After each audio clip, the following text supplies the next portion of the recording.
राजनाथ सिंह जी।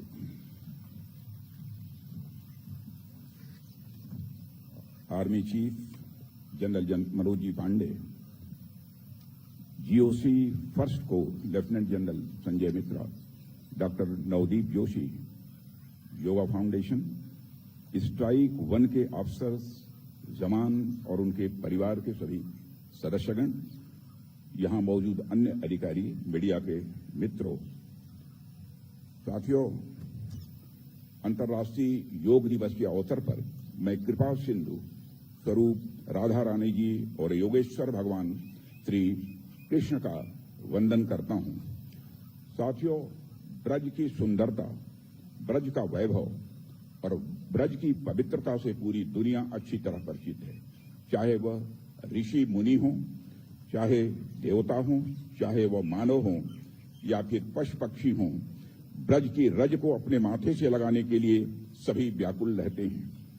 और माना तो ऐसा जाता है, आप चाहे जितने भी व्याकुल क्यों न हों, लेकिन जब श्री राधा रानी जी और श्री बांके बिहारी जी चाहेंगे तभी आप ब्रज के दर्शन कर सकेंगे।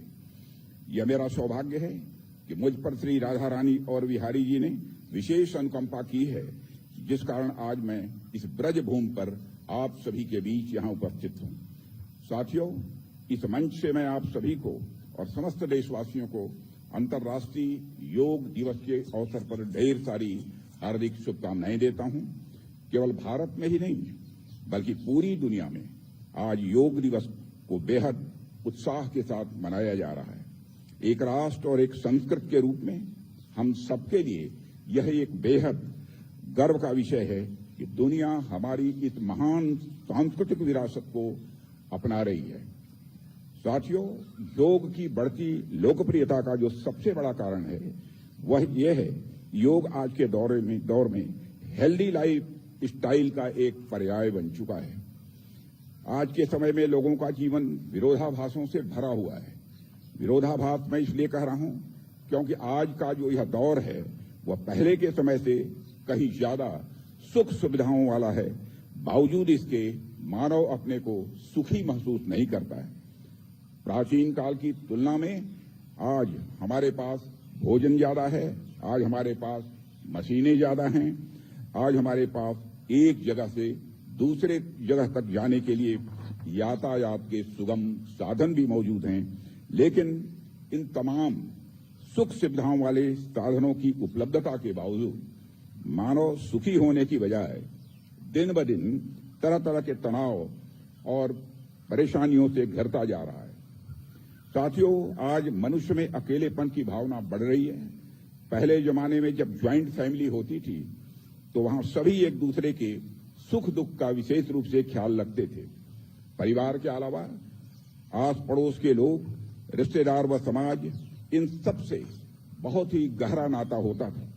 अकेलेपन जैसी कोई बात नहीं होती थी। लेकिन आज यदि आप देखें तो स्थिति काफी बदली है। आज गांव का, मोहल्ले का, रिश्तेदारों का, यहां तक कि परिवारों का भी बंधन पहले की तुलना में कमजोर हो गया है। पहले संयुक्त परिवार होते थे, लेकिन अब न्यूक्लियर परिवार होते हैं जिसमें सिर्फ पति पत्नी और बच्चे होते हैं। कई बार तो हमें सिंगल मेंबर हाउस होल्ड भी देखने को मिलता है। एक जगह तो मैं कहीं पढ़ रहा था कि आजकल DINK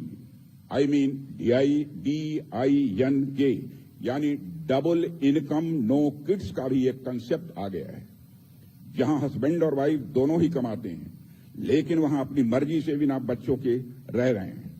इसके अलावा आप देखिए तो पहले की तुलना में आजकल परिवारों से सेपरेट होने की प्रवृत्ति भी बहुत बढ़ गई है। अदालतों में अच्छी खासी संख्या में पारिवारिक कलह से जुड़े मामले लंबित पड़े हुए हैं। इन सब से इतर भी यदि आप देखें तो आधुनिक युग जिस प्रकार से इन्फॉर्मेशन का युग बनकर उभरा है, जिस प्रकार से लोग वर्चुअल वर्ल्ड में एक दूसरे से जुड़ रहे हैं तथा जिस तरह से सोशल मीडिया की भूमिका बढ़ी है तथा उसने कहीं न कहीं युवाओं पर एक साइकोलॉजिकल प्रेशर भी बिल्डअप किया है। दुनिया अब रील्स और दिखावे वाले स्टेटस लगाने में सिमटती जा रही है। कई बार साथियों, युवा यह देखते हैं कि कोई व्यक्ति 20 साल में इतने करोड़ का मालिक हो गया, कोई 25 साल में इतने करोड़ का मालिक हो गया। ऐसी बातें भले ही लाखों में किसी एक व्यक्ति के साथ होती हैं, लेकिन इन बातों का एक साइकोलॉजिकल प्रेशर युवाओं के मस्तिष्क पर बहुत ही गहरा होता है। बच्चों के अंदर सेल्फ डाउट आ जाता है। इससे एंग्जाइटी और डिप्रेशन जैसी समस्याओं बच्चों में आम तौर पर यह देखने को मिलती हैं। और साथियों, परेशानी सिर्फ दिमागी स्तर पर ही नहीं है, बल्कि परेशानी शारीरिक स्तर पर भी है। आप में से कई लोगों को यह पता होगा कि हमारे पिताजी या दादाजी के उम्र के लोग थे, वह नित्य कई किलोमीटर पैदल ही यात्रा कर लेते थे। यहां तक कि हम लोगों का बचपन भी कुछ ऐसे ही गुजरा कि पता ही नहीं चलता था कब कितने किलोमीटर की दौड़ लगा ली। पता नहीं कितने घंटे तक हमने लगातार फुटबॉल, क्रिकेट, कबड्डी जैसे खेल खेले हैं। लेकिन आज तो मैं देखता हूं कि श्री गिरिराज गोवर्धन की परिक्रमा करनी हो तो कुछ लोग पैदल से ज्यादा सवारी से करना पसंद करते हैं। हालांकि अभी भी अनेक लोग पैदल परिक्रमा कर रहे हैं, पर ऐसे लोगों की संख्या दिन ब दिन कम होती जा रही है। लोगों में फिजिकल एक्टिविटी कम होती जा रही है। आज सुविधाएं बढ़ी हैं। आज लोगों के पास पैदल चलने के बजाय कार की सुविधा है। आज लोगों के पास सीढ़ी चढ़ने के बजाय लिफ्ट की सुविधा उपलब्ध है। आज लोगों के पास कपड़े धोने के लिए वॉशिंग मशीन भी उपलब्ध है। मैं सुविधाओं का विरोध नहीं कर रहा हूं। यह सारी सुविधाएं तो इकोनॉमिक डेवलपमेंट का ही एक पार्ट है। मैं बस आपको यह बताने का प्रयास कर रहा हूं कि इन सुख सुविधाओं ने हमारी शारीरिक गतिविधियों को बहुत ही सीमित कर दिया है और इसके चलते डायबिटीज, ब्लड प्रेशर और ओबेसिटी जैसी समस्याओं से लोगों का एक बड़ा समूह जूझ रहा है। साथियों, आधुनिक जीवन में समय के साथ जो विकृतियां उत्पन्न हुई हैं, उनको नियंत्रण में लाकर ही मनुष्य जीवन का आनंद ले सकता है। इन विकृतियों को नियंत्रण में लाने के लिए सबसे बड़ा माध्यम बनकर उभरा है वह है योग। दवाई खाकर आप डिप्रेशन, ओबेसिटी या फिर एंजाइटी जैसी समस्याओं का सामना करें, इससे बेहतर है कि आप योग के माध्यम से इन समस्याओं को जड़ से खत्म करने की ओर आगे बढ़ें। हालांकि जहां आवश्यकता हो हम जरूर दवाइयों का सहारा लें, पर हमारा प्रयास यही होना चाहिए हम उनके बिना ही एक अच्छा और स्वस्थ जीवन जी सकें। इसी विचार के साथ प्रधानमंत्री जी ने दुनिया के समक्ष हमारी योग पद्धति को रखा, जिसे दुनिया ने न सिर्फ सराहा बल्कि अपनाया भी। आधुनिक समय में आज यदि योग को वैश्विक पहचान मिल रही है तो इसमें प्रधानमंत्री जी का एक बहुत बड़ा योगदान है। साथियों, आज अंतर्राष्ट्रीय योग दिवस के अवसर पर सिर्फ भारत में ही कार्यक्रम नहीं हो रहे हैं, बल्कि भारत के बाहर कई जगहों पर भी कार्यक्रम हो रहे हैं। जो लोग कभी भारत आए भी नहीं, वो लोग भी योग के माध्यम से भारत को आज जान रहे हैं। हमारी तो संस्कृति ही रही है सर्वे भवन्तु सुखिनः सर्वे सन्तु निरामया, अर्थात हम तो ईश्वर से ही प्रार्थना करते हैं कि हम सभी सुखी रहें, सभी निरोगी रहें। हम तो पूरी दुनिया के कल्याण के लिए हमेशा प्रार्थना करते हैं। यही तो हमारी सभ्यता की विशेषता है। दुनिया में कुछ लोग जहां जहां अलग अलग सिविलाइजेशंस के बीच क्लैशेस की बात करते हैं, टकराहट की बात करते हैं, वहां हम कोलैबोरेशन और कोऑपरेशन बिटवीन सिविलाइजेशन यानी सभ्यताओं के बीच जुड़ाव और सहयोग की बात करते हैं। इस वर्ष की योग दिवस की थीम भी यही है, yoga for self and society. योग शब्द का साधारण अर्थ भी जोड़ना होता है। जो भी योग की परंपरा है वो मनुष्य को अपने अंतर्गत से जोड़ती है, फिर मनुष्य को परिवार से जोड़ती है, समाज के रूप में जोड़ती है और उसके बाद समस्याओं के सम्मेलन से मानवीय एकता का संदेश भी देती है। साथियों, योग का इतिहास भी इसका एक बहुत बड़ा उदाहरण है। आप सब जानते हैं कि ध्यान योग के सबसे महत्वपूर्ण अंगों में से एक है। भारत में जब योग की परंपरा विकसित हुई तो योग के माध्यम से ध्यान करने की परंपरा भी भारत से निकलकर दुनिया के अलग अलग हिस्सों में पहुंची। भारत के अनेक ऋषि और मुनियों ने हमारी ज्ञान परंपरा को दुनिया की अनेक सिविलाइजेशन तक भी पहुंचाया। आप देखेंगे तो पाएंगे चीन का ज़ान बुद्धिज्म, कोरिया का शियोन बुद्धिज्म और वियतनाम का तिएन बुद्धिज्म इसी ध्यान परंपरा का एक विस्तार ही है।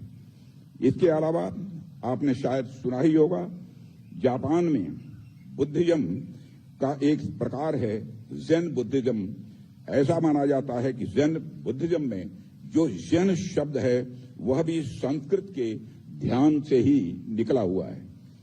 आज ज़ेन बुद्धिज्म जापान की एक पहचान वह बन चुका है। इसलिए मैंने कहा कि भारत की पहचान क्लैश ऑफ सिविलाइजेशन में नहीं बल्कि कोलैबोरेशन ऑफ सिविलाइजेशन में है। साथियों, योग के शारीरिक और मानसिक दोनों के समान लाभ हैं। योग आपको फिट तो करता ही है, योग आपके शरीर को कई सारी बीमारियों से तो बचाता ही है, लेकिन साथ ही साथ योग आपको मानसिक रूप से भी मजबूत करता है। साथियों, योग अपनी आंतरिक दुनिया को बाहरी दुनिया से जोड़ता है। योग आपकी प्रकृति को बाहरी प्रकृति से जोड़ता है। योग आपको अनावश्यक एग्रेशन से बचाता है। साथियों, मैं यहां अनावश्यक एग्रेशन शब्द का प्रयोग कर रहा हूं। मैं यह बिल्कुल नहीं कह रहा हूं कि योग आपको एग्रेशन से बचाता है। जीवन में कई बार एग्रेशन या आवश्यक भी हो जाता है। भय बिन होई न प्रीत। योग आपको उचित एग्रेशन से कभी रोकता नहीं है। जैसे हमारी मान्यताओं में भगवान शिव को हम आदि योगी के रूप में जानते हैं। माना जाता है कि उन्हें बहुत आसानी से प्रसन्न किया जा सकता है। वह बहुत भोले प्रवृत्ति के हैं, आशुतोष हैं। सिर्फ मनुष्य ही नहीं बल्कि देवता, दानव, पशु पक्षी उन्हें सब एक समान प्रिय हैं। लेकिन साथ में वह आर्य योगी त्रिनेत्र भी हैं। और जब भी धर्म की रक्षा करने की बात आती है, जब भी प्रकृति की रक्षा करने की बात आती है, तो वह अपने तीसरे नेत्र का भी प्रयोग करने से यानी बुराई को भस्म करने से भी कभी चूकते नहीं हैं। यानी अनावश्यक एग्रेशन तो नहीं, पर वाइज यह या कहीं विवेकपूर्ण एग्रेशन का वह उपयोग भगवान शंकर भी करते हैं। यह एक योगी ही कर सकता है। आज हम जिस ब्रजभूमि पर यहां एकत्र हुए हैं, यह ब्रजभूमि योगेश्वर श्री कृष्ण की भूमि है। बिहारी जी सबको प्रेम करने वाले हैं, सबको साथ लेकर चलने वाले हैं, सबके ऊपर बराबर स्नेह बरसाने वाले हैं। लेकिन इसके बावजूद वह सुदर्शन चक्रधारी हैं। और जब जब धर्म की हानि हुई है, तब तब उन्होंने सुदर्शन चक्र का भी प्रयोग किया है। साथियों, मेरे कहने का आशय है कि योग आपके अनावश्यक एग्रेशन को खत्म अवश्य करता है, लेकिन योग आपको भीरू या कायर नहीं बनाता है। योग आपके अंदर दृढ़ता लाता है। योग आपको वह शक्ति देता है कि आप एग्रेशन को बस में कर सकें, न कि एग्रेशन आपको अपने वश में कर ले। योग आपको यह शक्ति देता है कि यदि धर्म क्षेत्र कुरुक्षेत्र सज गया तो आप उससे पीछे न हटें, बल्कि डटकर युद्ध का सामना करें। और कभी कभी ऐसी स्थिति आ जाती है जहां अपनी रक्षा के लिए, अपनी सभ्यता की रक्षा के लिए, अपने मूल्यों की रक्षा के लिए attack is the best defence का फार्मूला यह काम करता है। इसलिए देश की सुरक्षा की जब बात आती है तो आक्रामक क्षमता रखने वालों का एक बहुत बड़ा महत्व होता है, उनका एक विशेष महत्व होता है। इसका सबसे उदाहरण यदि मैं इस मंच से दे सकता हूं तो वह है स्ट्राइक 1 के जाबाज बहादुरों का उदाहरण है। आपके अंदर जो आक्रामकता की क्षमता है, जो आपके अंदर एग्रेशन है, जो दुश्मन को सबक सिखाने की क्षमता है, वह क्षमता हमारी मजबूती का एक बहुत बड़ा आधार है। मुझे बताया गया है कि आपने अपने फॉर्मेशन के समय से लेकर यानी 1965 से लेकर अब तक इस कोर ने अनेक ऑपरेशंस में अपनी महत्वपूर्ण भूमिका का निर्वाह किया है। 1965 का ही ऑपरेशन रेडल हो या फिर 1971 का ऑपरेशन कैक्टस लिली हो, 1987 का ऑपरेशन पवन हो या फिर 1988 का ऑपरेशन कैक्टस हो, न केवल देश में बल्कि देश के बाहर भी इस कोर ने अपने साहस और पराक्रम का परिचय जरूरत पड़ने पर दिया है। यह कोर अब तक 3 परमवीर चक्र, 26 महावीर चक्र और 113 वीर चक्र से भी सुशोभित है।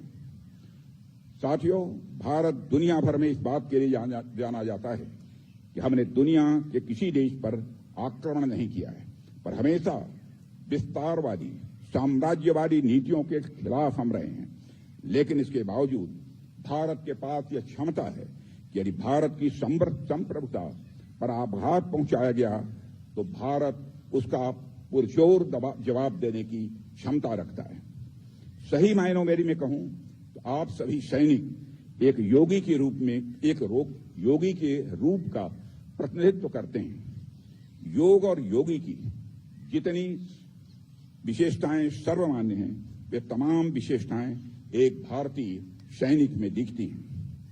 आपकी शारीरिक और मानसिक फिटनेस का उदाहरण दुनिया कई बार देख चुकी है। सिर्फ सीमाओं पर ही नहीं, बल्कि भारतीय सीमा के अंदर भी देश में जब भी कोई दुर्भाग्यपूर्ण आपदा आ जाती है तो उस समय भी आप जिस तरह से बढ़ चढ़कर लोगों की मदद करते हैं, वह आपके एकाग्रचित मन को दर्शाता है। जिस तरह से कई बार विपरीत परिस्थितियों में आप अनावश्यक एग्रेशन से बचते हैं, वह एक योगी के रूप में आपकी पहचान को दर्शाता है। साथियों, इसके साथ ही जिस तरह से आप जरूरत पड़ने पर भारत की अखंडता और संप्रभुता को बचाने के लिए आक्रामकता के साथ खड़े रहते हैं, वह अपने आप में अद्वितीय होता है। यही तो एक योगी की पहचान होती है। साथियों, इस अंतर्राष्ट्रीय योग दिवस के अवसर पर मेरी यही कामना है कि आप सभी सैनिकों की ही भांति आपसे प्रेरणा लेते हुए प्रत्येक व्यक्ति योग की शक्ति को अपने भीतर आत्मसात करे। इस योग दिवस पर मैं ईश्वर से यह भी कामना करता हूं कि हम सब स्वस्थ जीवन शैली को अपनाएं। साथियों, योगेश्वर श्री कृष्ण की कृपा हम सब पर बनी रहे।